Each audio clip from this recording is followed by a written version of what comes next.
저는 제가 가진 성경하고 또 여러분이 가진 성경하고가 좀 다른 줄 알았어요.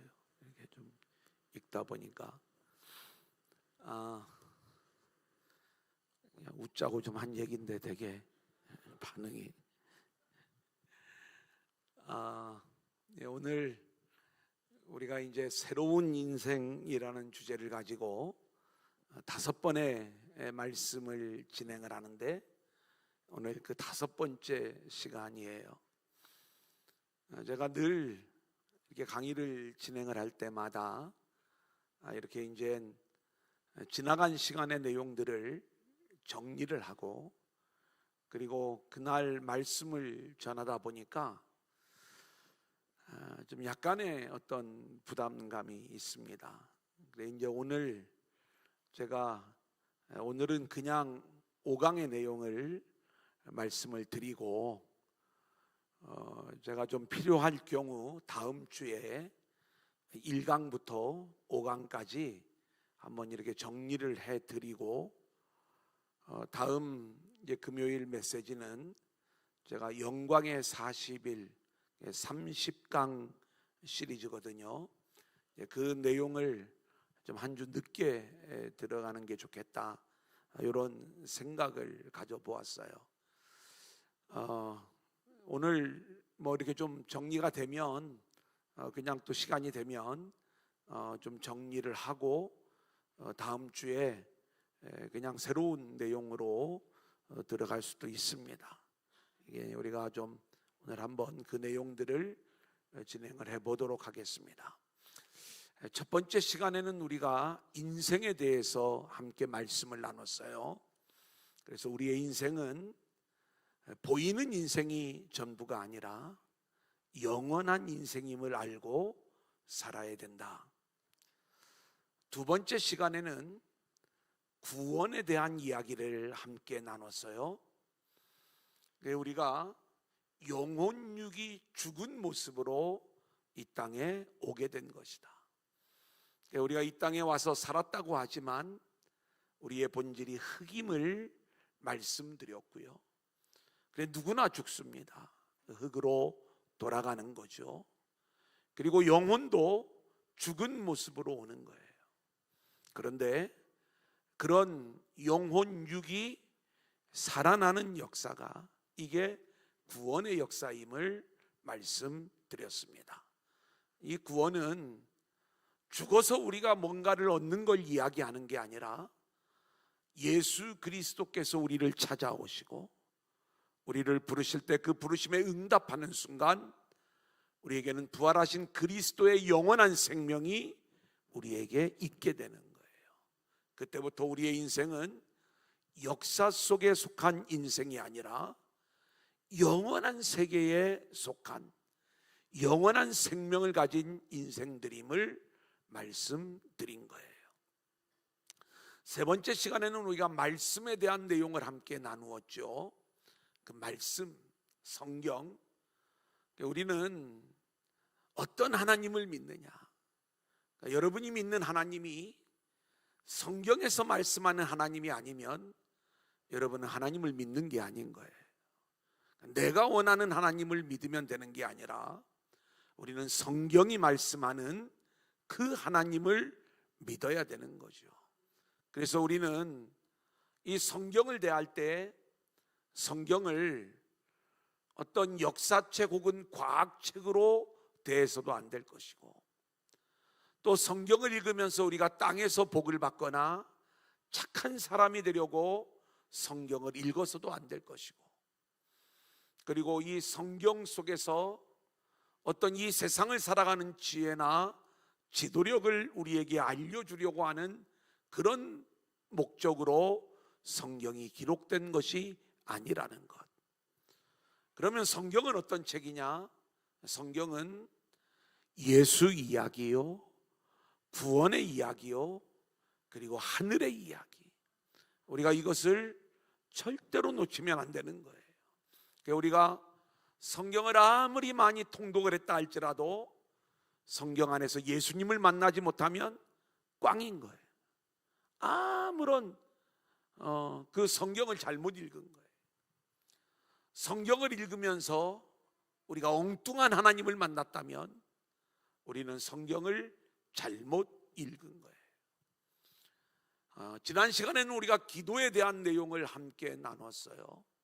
기도는 나의 어떤 소원을 아뢰고 그 소원을 성취하는 게 기도가 아니라 나는 아무것도 할 수 없음을 고백하며 결국 하나님이 내 안에서 일하실 수 있도록 하나님 앞에 항복하는 것, 더 나아가 하나님의 뜻이 내 안에서 이루어지기를 소원하고 그렇게 순종하며 나아가는 것, 이것이 우리 기독교인의 진정한 기도임을 말씀드렸습니다. 이제 오늘은 5번째 시간, 예배하는 사람, 예배 사람에 대해서 우리가 함께 말씀을 나누고자 하는 거예요. 오늘은 3가지 이제 주제로 이 내용을 함께 나누게 되는데, 하나는 교회, 또 하나는 예배, 그리고 또 하나는 재물, 다른 말로 이야기하면 헌금. 요 3가지 내용을 우리가 함께 살펴보고 우리의 신앙생활을 돌아보도록 하겠습니다. 저는 27살에 첫 목회를 나갔어요. 일찍 나갔죠. 총각으로 시골에 있는 작은 교회를 담임을 하게 됐죠.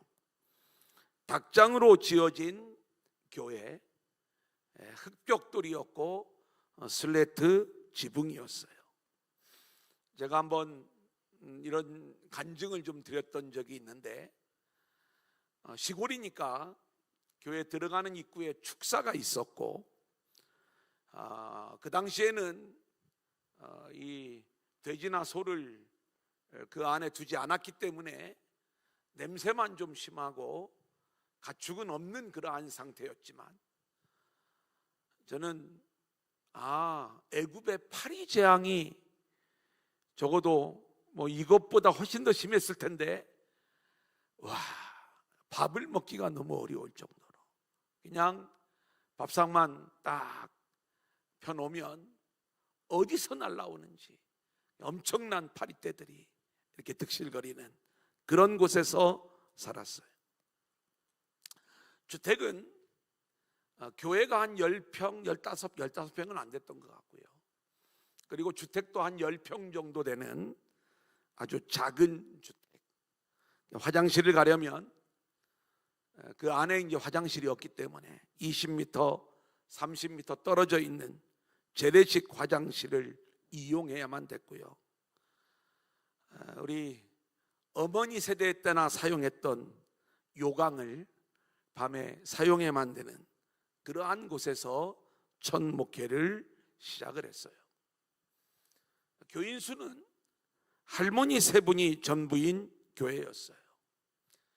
지금 생각해 보면 어린 생각이었지만 그 교회를 외모로만 보았던 제 생각에 내가 여기를 와야 되나, 얼마나 제 마음속에 고민을 했던지 몰라요.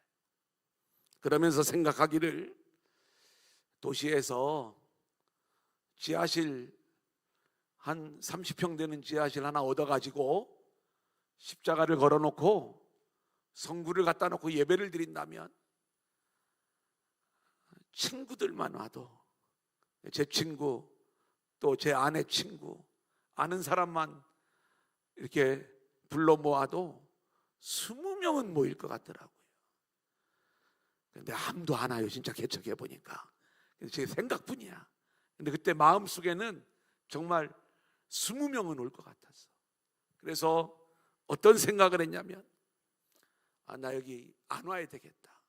그리고 그냥 차라리 개척을 하는 게 좋겠다. 이제 제가 아내하고 결혼하기 전이었는데 아내한테 그 이야기를 하니까 제 아내가 그때도 벌써 마음에 결혼을 할까 말까 아직도 고민하던 때였거든요. 저하고 결혼을 할까 말까. 그런데 뭐라고 얘기를 하냐면, 나는 이런 데 와서 살 수 있대.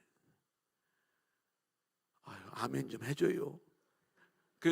그래가지고 그 이야기를 듣는 순간 제가 용기를 내가지고 어쨌든 그 교회에서 목회를 열심히 해서 3년 만에 목사 안수를 받고, 그 교회 생긴 이래로 목사님이 처음이었던 거예요. 제가 이제 뭐 몇 번 제가 간증을 했던 이야기가 있지만, 목회자들이 견딜 수 있는 교회가 아니에요. 1년 있다 떠나고 2년 있다 떠나고. 저는 제가 처음 그 교회에서 이제 목사 안수를 받았으니까. 그리고 감사한 건 제가 이제 목사 안수를 받고 이제 부목사 2년 생활을 했는데, 부목사로 떠날 적에는 그 교회가 어른이 한 20명 모였고요. 그리고 아이들도 한 20명 모이는, 별로 놀라지도 않아요. 정말 이게 어마어마한 그러한 부흥이 이렇게 이루어졌고요. 지금도 생각해 보면 얼마나 감사한지.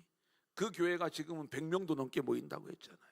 게다가 그 지역이 이제 우리 교회보다 훨씬 커질 교회로, 왜냐하면 오송이 그곳에 들어와 가지고 이제 뭐 아파트가 얼마 전에 제가 이야기를 들었는데, 왜 또 교회를 하필이면 옮겨서 졌거든요. 그 허벌판에다가 교회를 졌나 했더니 거기에 아파트가 그냥 뭐 몇천 세대 몇만 세대가 들어온다는 거예요. 지금 짓고 있다고 제가 이야기를 들었어요.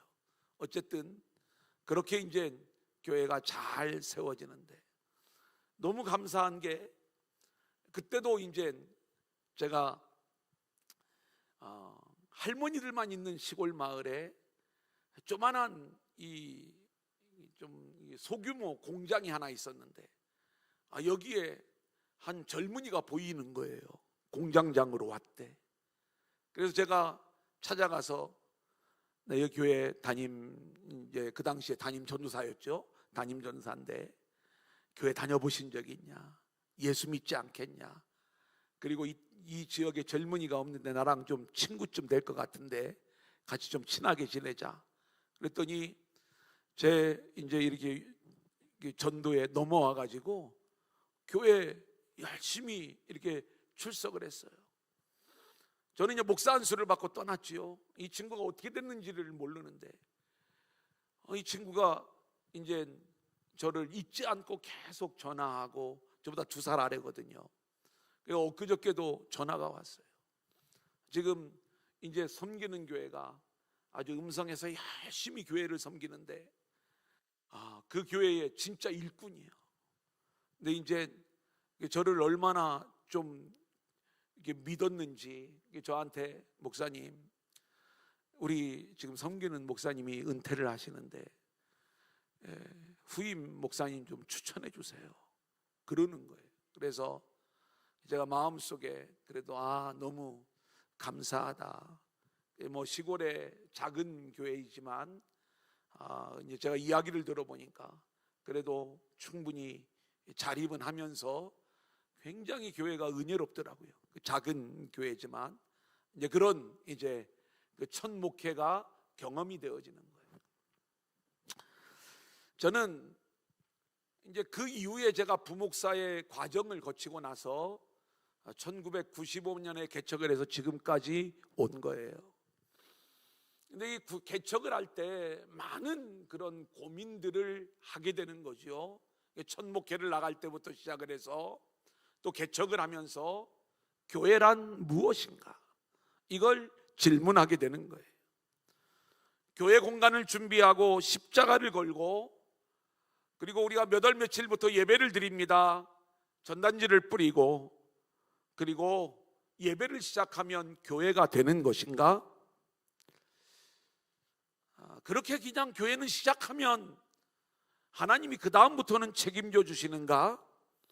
이런 질문을 하면서 이제 교회에 대한 복음적 이해가 우리 가운데 있어야 되겠다, 이 생각을 갖게 된 거예요. 교회는 절대로 사람이 세우는 게 교회가 아니라 주님이 세우시는 교회, 이게 교회의 본질이 되어야 할 줄로 믿습니다. 그래서 마태복음 16장 18절 우리 한번 같이 읽겠습니다. 시작. 또 내가 내게 이르노니 너는 베드로라. 내가 이 반석 위에 내 교회를 세우리니 음부의 권세가 이기지 못하리라. 그렇죠. 주님이 이 반석 위에 내 교회를 세우겠다 이렇게 말씀을 하는데, 이 땅의 모든 교회는 주님이 세우신 교회이기에 교회의 주인은 주님이신 거예요. 사람의 뜻에 의하여 세워진 교회가 있다면 그것은 이미 교회가 아니라는 것을 우리가 알아야 되는 거예요. 여러분, 우리가 두란노 교회로 모였어요. 다 두란노 교회가 좋아 보이니까 등록을 하고, 그리고 교회의 일원이 되었어요. 아멘을 안 하면 어쩌자는 거예요? 도대체 왜 모여 있는 거예요, 우리가? 그죠? 이제 그런 마음들이 있는 거죠. 그런데 그럼에도 불구하고 우리는 자기 나름대로 교회에 대한 생각들을 가지고 있어요. 교회는 이래야 된다. 그래서 뭐가 내가 생각하는 방향대로 교회가 움직이지 않을 때 힘들어요. 어떤 때는 내가 소중하게 생각하는 가치와 교회가 부합되지 않을 때 때로는 고민하다가 그 교회를 떠나기도 하는 거예요. 근데 우리가 알아야 될 것이 있어요. 교회는 내 생각대로 내 뜻대로 되어지는 교회가 진짜 교회가 아니라 오직 주님의 뜻대로 세워지는 교회가 진짜 교회인 줄로 믿습니다. 교회마다 개혁의 바람이 불고 있어요. 한국 교회가 이대로 가면 안 된다는 거죠. 그래서 교회가 타락한 원인을 찾으면서 교회의 잘못된 부분을 바로잡고자 많은 노력들을 하고 있죠. 어떻게 하면 참된 교회를 만들까? 그래서 교회는 담임 목사가 독재를 하면 안 되고 민주적인 교회가 되어야 된다. 교회의 모든 절차는 투명해야 된다. 교회 헌금의 30%는 선교에 쓰여져야 되고, 그리고 교회가 교회의 어떤 재산을 불리는데 너무 혈안이 되지 말고 철저히 다음 세대를 양육하고 또 어려움 가운데 있는 이웃들을 섬기는데 최선을 다해야 된다. 물론 우리 교회들이 그렇게 선하고 아름다운 모습으로 나아가야 되는 것만은 분명한 거예요. 근데 실제로 그렇게 출발한 교회가 있어요. 교회의 정관을 만들 때 아예 우리 교회는 이런 교회입니다. 그러면서 교회가 세워졌어요. 아주 훌륭한 목사님을 모시고 수천 명의 교인들이 모여드는 거예요. 목사님도 훌륭하고 교회가 내건 슬로건도 깨끗하고 멋지고, 그리고 지금도 그 교회는 정말 모든 것들이 너무 민주적이고 투명하게 잘 이루어지는 그 모습을 보여주고 있어요. 그런데 그렇게 훌륭한 목사님을 모셨음에도 불구하고 그 교회가 분열이 되고 또 결국 목사님이 목회를 하기 어려운 그러한 위기의 상황을 똑같이 겪게 되는 거예요.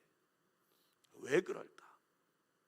우리는 이 교회의 주인이 주님이시고 교회의 머리가 주님이시라는 것을 우리가 놓쳐서는 안 되는 거예요.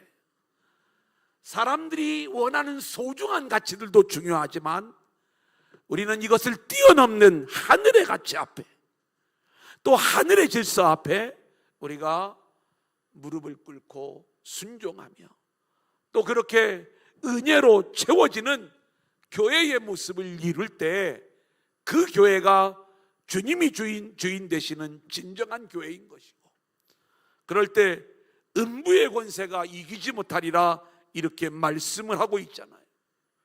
여러분, 음부의 권세가 이기지 못한다는 이야기는 뭘 이야기하는가?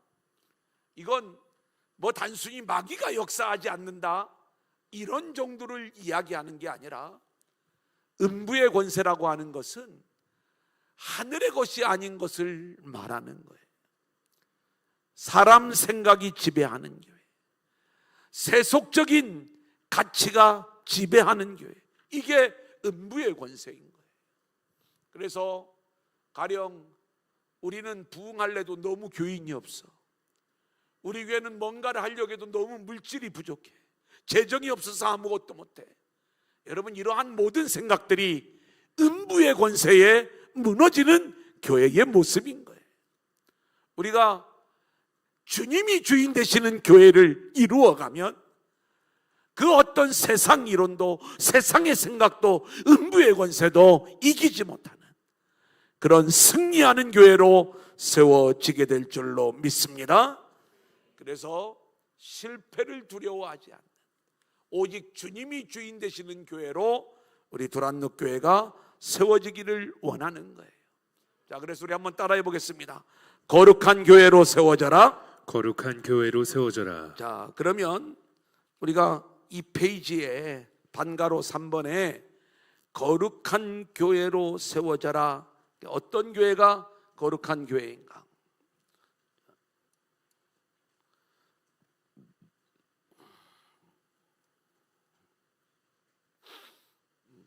우리가 이제 교회에 대해서 배우는 거예요, 오늘. 네, 어떤 교회로 세워져야 되냐면 거룩한 교회로 세워져라.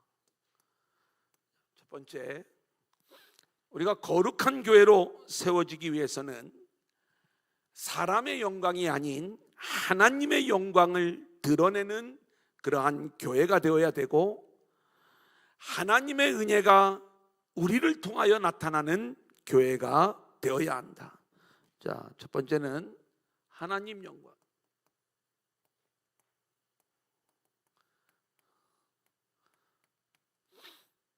알아야 될 것이 있어요. 이 하나님의 영광은 사람의 수고, 노력 이걸로 이루어지는 게 아니에요. 오직 하나님의 은혜만을 붙잡을 때,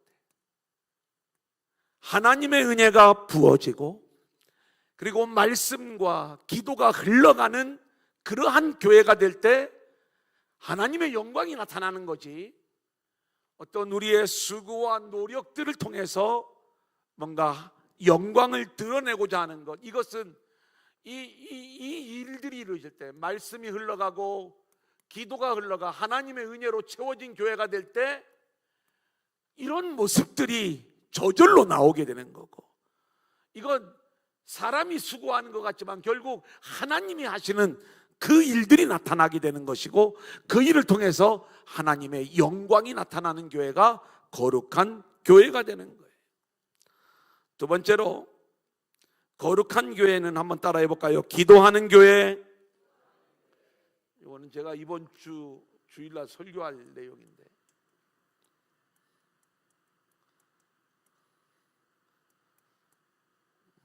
교회는 만민이 기도하는 기도의 집으로 교회가 세워져야 돼요. 근데 우리가 기도하는 교회라고 이야기할 때 많은 분들이 여전히 종교적 기도, 그리고 자기 소원을 성취하기 위한 기도로 이 기도를 생각하면서 교회는 열심히 와서 기도하고 기도의 응답을 받아서 뭔가 성도의 소원을 성취하는 곳으로 이 교회를 생각하는데, 그런 기도를 말하는 게 아닌 거예요.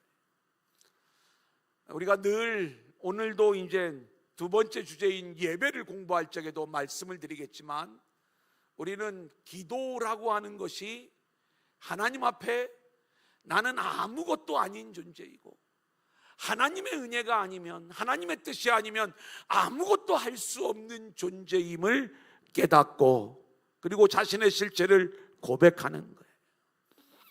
그래서 내 안에 하나님의 뜻이 임하고 그 뜻이 이루어지기를, 그리고 하나님께서 그 일을 이루어 가시기를 기도하는 것, 이게 우리의 기도의 본질인 거예요. 그래서 이 기도의 가장 중요한 내용은, 가장 먼저 우리는 회개의 기도를 드려야 되는 것이고, 그리고 하나님 앞에 항복하는 그러한 무릎 꿇는 기도를 드려야 되는 거예요.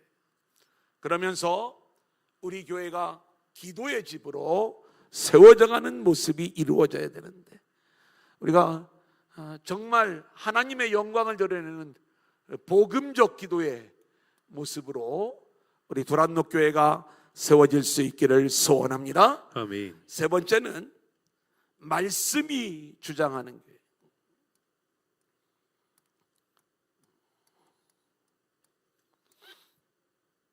제가 사도행전을 공부할 때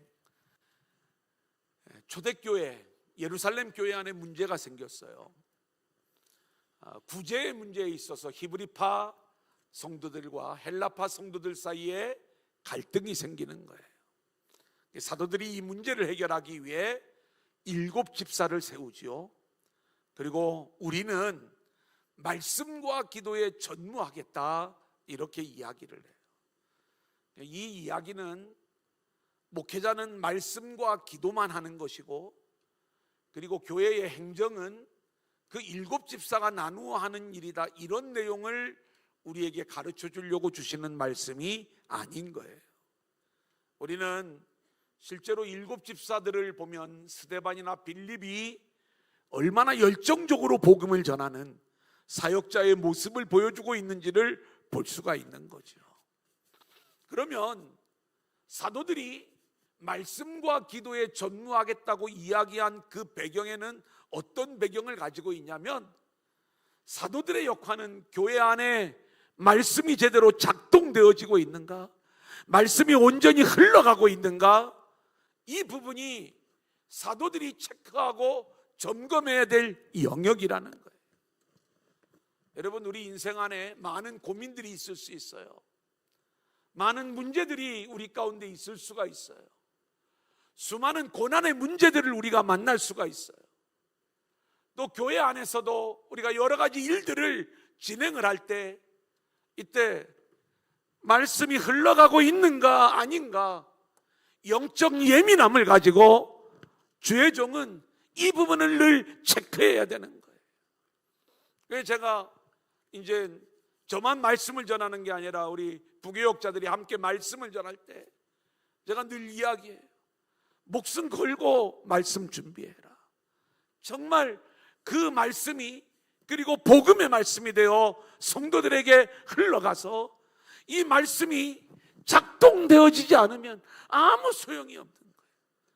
사람 듣기 좋은 그 설교를 하라는 게 아니라 철저히 이 복음의 말씀을 잘 선포하고 그 말씀이 흘러가 말씀의 다스림을 받는 교회, 말씀이 구석구석 역사하면, 우리 교회는 제가 얘기해요. 전도를 안 해. 우리 교회는 붕어빵 전도하지만 흉내만 내고, 흉내. 그죠?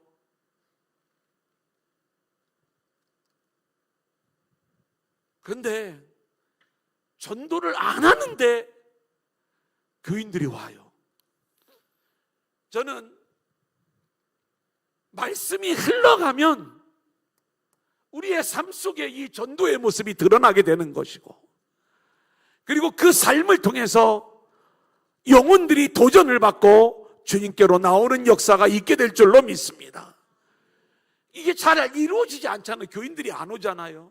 뭔가 새로운 영혼들이 안 올 적에 우리는 이걸 봐야 되는 거예요. 말씀이 흘러가고 있는지, 성도들이 그 말씀을 붙잡고 말씀의 삶, 기도의 삶을 살아가고 있는지, 이게 교회가 되어야 되는 거예요. 교회는 모여가지고 우리가 종교적 행사 잘하는 게 교회가 아니라 정말 우리 안에 이런 복음의 삶이, 말씀과 기도의 삶이 제대로 흘러가고 있는지를 우리가 보아야 되는 것이다. 자, 그 다음에 마지막으로 거룩한 교회는 한번 따라합니다. 주님이 머리 되시는 교회. 주님이 주인 되시는 교회, 주님이 머리 되시는 교회, 다 마찬가지 이야기이지만 우리는 주님이 머리가 되시고 우리는 몸인 거예요. 그래서 머리의 통치를 우리가 받아서 주님과 한몸 된 교회를 이루어야 될 줄로 믿습니다. 에베소서 1장 22절 우리 한번 같이 읽어볼까요? 시작. 또 만물을 그의 발 아래에 복종하게 하시고 그를 만물 위에 교회의 머리로 삼으셨느니라. 고린도전서 12장 18절로 20절. 그러나 이제 하나님이 그 원하시는 대로 지체를 각각 몸에 두셨으니 만일 다 한 지체뿐이면 몸은 어디냐? 이제 지체는 많으나 몸은 하나라. 예, 이제 우리가 두 번째로 예배에 대한 이야기를 함께 나눠보겠습니다. 자, 교회에 대해서 우리가 함께 나눴고, 이제 오늘 우리가 함께 나눌 두 번째 이야기는 예배예요. 근데 제가 5번의 이 과정들을 진행하면서 끊임없이 제가 이야기하는 게 종교냐 복음이냐. 이 종교적 믿음은 구원 못 받는다고 그랬죠. 나더러 주여 주여 하는 자가 천국에 들어가는 게 아닌 거예요. 이 주여 주여 한다는 건 말로만 주여 주여 하는 걸 얘기하는 게 아니라 예수 믿는 모양과 흉내를 내는 거예요. 종교적 모양은 있어요. 하지만 그 종교적 모양을 가지고 우리가 구원을 받는 게 아니라 아버지의 뜻대로 행하는 믿음, 그것이 복음이에요. 그러니까 복음의 믿음을 가진 자만이 구원을 받는데, 믿음도 종교적 믿음, 복음적 믿음이 있잖아요. 제가 기도 이야기할 때 종교적 기도냐 복음적 기도냐 이거 제가 이야기하잖아요. 예배도 우리가 종교적 예배는 하나님이 안 받는 거예요. 이게 오늘 우리가 읽은 가인의 예배예요. 이 복음의 예배는 이게 아벨의 예배예요. 지난 시간에 종교적 기도 안 된다고 했죠. 종교적 기도 누구 기도예요? 바리새인의 기도예요. 복음적 기도는 누구의 기도예요? 세리의 기도예요. 이게 지금 이제 뭔가 알겠죠? 가인의 문제가 뭔지, 이게 바리새인의 문제. 아벨의 문제가, 아벨이 왜 인정을 받았는가? 이 세리의 마음, 그 마음을 가지고 아벨이 하나님 앞에 나아갔던 거예요. 뭐가 증명하냐? 이 아벨의 예물이 그걸 증거한다, 이렇게 말씀하고 있어요. 우리 성경 찾아보겠습니다. 어디를 찾아보냐면 3페이지를 가면 히브리서 11장 4절입니다. 믿음으로 아벨은 시작. 믿음으로 아벨은 가인보다 더 나은 제사를 하나님께 드림으로 의로운 자라 하시는 증거를 얻었으니 하나님이 그 예물에 대하여 증언하심이라. 그가 죽었으나 그 믿음으로써 지금도 말하느니라. 여러분, 이 가인을 보세요. 가인은, 사람들은 보통 그렇게 얘기해요. 땅의 소산물로 가인이 하나님을 예배했기 때문에 하나님이 가인의 예배를 안 받으셨다, 이렇게 얘기를 하고, 아벨은 양의 첫 새끼와 그 기름으로 하나님 앞에 드렸기 때문에 하나님이 받으셨다, 이렇게 이야기를 하는데, 이 아벨의 제물이 가인의 제물보다 더 나은 제물이었다는 거예요. 이거보다. 여러분 잘 보세요. 이 가인의 제물은요, 땅의 소산이었기 때문에 문제가 아니라 이 제물은 자기 의의 제물이에요. 무슨 말인지 알겠죠? 이 가인이 지금 내놓는 건, 하나님 앞에 내놓는 건 뭐냐면은, 여기에 이 제물을 하나님 앞에 가지고 나왔을 때 이게 땅의 소산이냐 아니면 양이냐, 이게 중요한 게 아니라 본질적으로 이 가인은 이 제물의 의미를 몰랐어요. 이게 종교적 제물, 종교적, 쉽게 이야기하면. 그래서 자기 열심으로 자기의 최선의 수고를 다해가지고 어떻게 해서든지 하나님의 마음을 사려고 하는. 그래, 이걸 우리가 뭐라고 이야기하냐면, 이사야서 새벽에 배우잖아요. 들포도 열매를 내놓고 그걸로 하나님 감동시켜 보려고 하는 거예요. 이거는, 이 예배는 안 되는 예배. 이게 바리새인의 예배예요. 내가 일주일에 2번씩 금식을 하고 내 소득의 11조를 드리고 나는 이만큼 기도하는 사람, 이런 거 가지고 우리가 하나님을 감동시키려고 하면 하나님이 너는 꽝이 안 돼, 이 얘기를 하시는 거예요. 그러면 이 아벨의 제물은 이게 뭐냐? 이게 한번 따라합니다. 대속제물. 대속제물. 복음의 제물, 복음의 제물. 이거예요. 그러니까 이 아벨은요, 내가 하나님 앞에 내 실력으로는 또 내 자체가 죄인이고 하나님 앞에 예배할 자격조차도 없는 연약한 존재, 이름 그대로 허무한 존재임을 고백을 하는 거예요.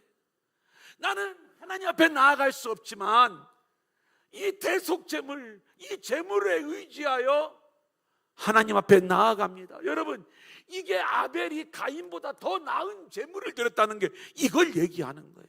종교적 제물이 아닌 복음의 제물을 드렸다, 이거예요. 자, 그렇다면 오늘 우리는 이제 두란노 공동체로 모여서 우리가 함께 예배를 드립니다. 우리 안에 지금 우리가 드려지는 이 예배가 이 바리새인의 예배를 드리고 있느냐, 아니면 세리의 예배를 드리고 있느냐, 가인이냐 아벨이냐, 종교냐 복음이냐, 이 부분을 우리는 늘 점검을 해야 돼요. 그렇다면 뭔가 내가 오늘 안 나오면 그동안에 내가 참 금요일 날마다 한 번도 안 빠지고 나왔는데 꼭 빠지면 무슨 일이 생기더라고, 이런 거 아니에요.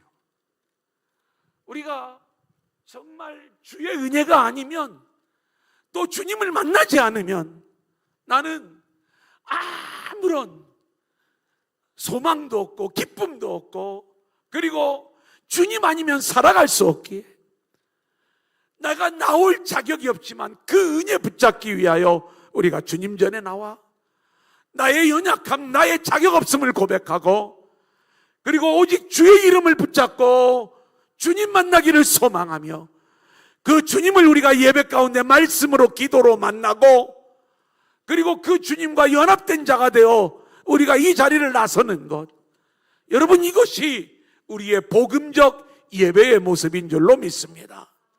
우리가 그렇게 그런 예배자들로 우리 모두가 세워져야 되는 거예요. 그래서 예배는 어떤 대단한 형식과 또 수준 높은 찬양, 또 여러, 좀 높으면 좋긴 좋지, 듣기도 좋고 또 부르기도 좋고 또 신나기도 하고 여러 가지가 있겠지만, 정말로 우리 안에 있어야 될 것은 나의 죄인됨, 상한 마음, 그리고 주님의 대속의 은혜가 아니면 내가 이 자리에도 나올 수 없는 존재였는데, 그 십자가의 주님을 붙잡는 그 믿음을 가지고 주님 앞에 나와 주님과 한 몸을 이루는 그 예배를 드리는 것, 이것이 우리에게 필요한 것이다. 그래서 영과 진리로 예배하라, 이렇게 말씀을 하잖아요. 영이 뭐예요? 성령이에요. 진리는 뭐예요? 예수예요. 그래서 우리는 예수님의 대속의 은혜를 붙잡고 하나님을 예배하는데, 그건 내 실력이 아니라 성령이 내 안에 임하셔서 우리를 예수로, 하나님을 예배하는 자로 우리를 이끌어 가시는 거예요. 그게 양과 기름의 이야기 속에 함의 되어져 있어요. 이 기름이 마치 성령의 기름 부으심을 보여준다면, 양은 어린 양 예수를 보여주는 그 그림으로 이 아벨의 이야기를 얘기하고 있는 거지, 이 예물이 나쁘고 이 예물이 좋았다, 이런 의미는 아닌 거예요. 그러니까 이 아벨의 제물은 복음적 제물이고 가인의 제물은 종교적 제물이었기 때문에 하나님이 가인을 거부하신 것이다. 자, 이제 마지막 헌금입니다.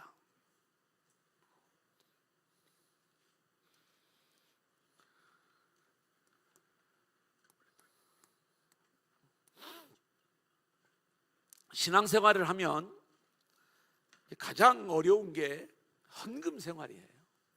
왜냐하면 이 헌금의 의미를 우리가 모르기 때문에 그런 거예요. 이 헌금도 쉬워요. 두 종류의 헌금이 있어요. 하나는 종교적 헌금, 그러면 또 하나는 뭐예요? 복음적 헌금이죠. 그죠? 이 종교적 헌금은 절대로 해서는 안 되는 거예요. 이거 헌금하고 하나님 앞에 책망받는 거예요. 우리가 성경에 보면 아나니아와 삽비라 이야기 알죠? 이 아나니아와 삽비라는 바나바가 자기의 재산을 팔아가지고 교회 앞에 드렸을 때 많은 사람들로부터 인정과 칭찬을 받는 걸 보고 그걸 원했어요. 본인. 그 자기 소유를 다 팔았어요. 그리고 조금 남겨뒀어. 그리고 나머지를 다 바쳤어요. 제가 볼 때 되게 많이 바쳤을 거예요. 그죠? 그런데 이 아나니아와 삽비라는 그 예물의 방향이 자기 영광이야. 그죠? 사람들 앞에 인정받는 거야. 이게 종교적 재물이에요. 이거는 아니라고 얘기해요. 아니라고. 그러면 우리가 어떤 헌금을 드려야 되느냐? 복음적 헌금을 드려야 되는 거예요. 제가 우리 성도님들에게 여러분 정말 기도 열심히 하십시오.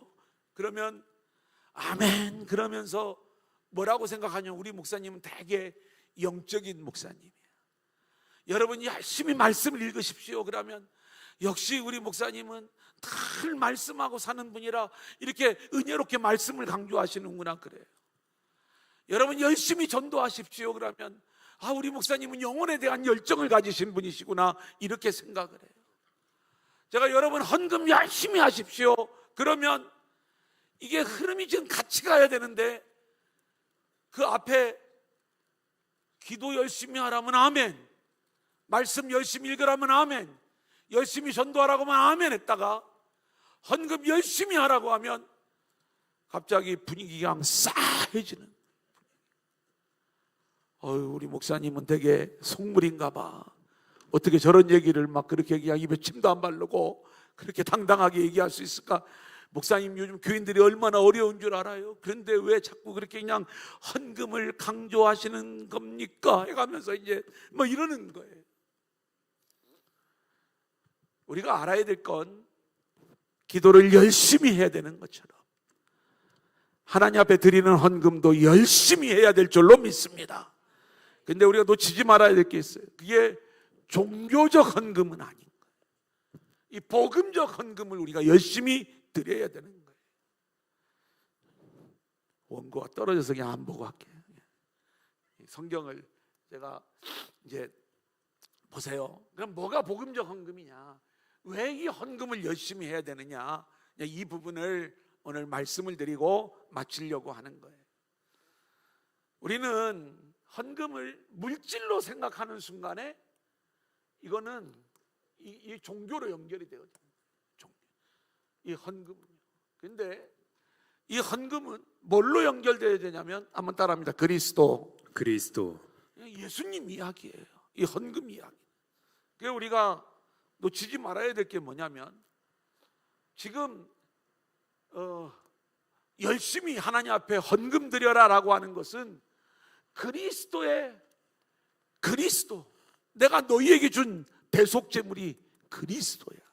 이 그리스도 내놔라. 그러니까 늘 그리스도를 고백하는 게 이게 우리의 복음적 헌금의 내용이 되어야 되는 거예요. 근데 우리는 나에게 주신 그 모든 물질을 나의 어떤 소유로 생각을 해서 내 소유의 일부분을 뭔가 나의 어떤 신앙을 증명하기 위하여 하나님 앞에 드리는 그 예물은 전부 다 이 종교적 제물이 되는 거죠.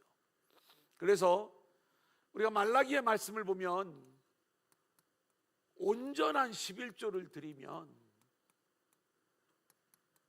창고가 가득 넘치게 하는 하늘의 복이 임할 것을 약속을 하고 있어요.